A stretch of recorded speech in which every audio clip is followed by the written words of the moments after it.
এখানে আমাদের বিরোধী দলের নেতা, যিনি সংসদে বিরোধী দলের নেতা, ওনাকে দেখতে অত্যন্ত শ্বেত শুভ্র একটি আত্মশুদ্ধ মানব বলে আমি বিশ্বাস করি।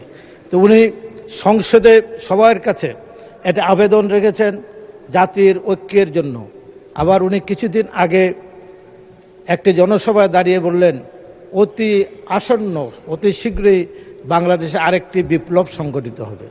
আমি ওনার এই কথার সাথে একমত হতে পারি না। 4 মাসের একটি সরকার, এখানে সবার ঐক্যমতের ভিত্তিতে জুলাই বিপ্লবের মধ্য দিয়ে সরকার এসেছেন, জুলাইয়ের গণঅভ্যুত্থানের মধ্য দিয়ে, এবং উনি এই কথাটি বললেন।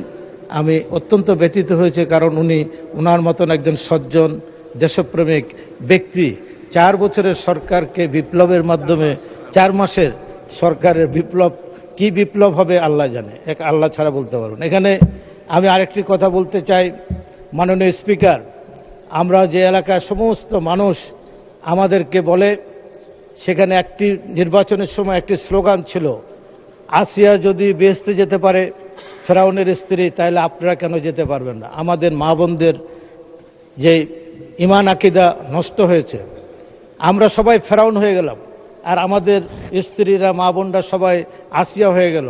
এই যে আসিয়ার কি কারণে বেহেশতে যাবে, এটা আল্লাহ নিজে খোদ কোরআনে বলে দিয়েছেন।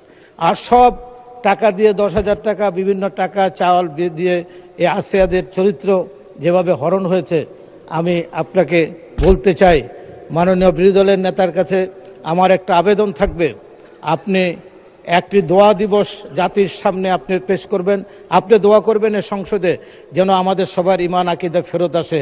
এই যে আমরা সবাইকে আসিয়া বানিয়ে ফেললাম, আর আমরা সবাই ফেরাউন হয়ে গেলাম, এই ফেরাউন থেকে আমরা যেন ফেরত আসি, আর আমাদের মা বোনরা যেন আসিয়ার থেকে ফেরত আসে।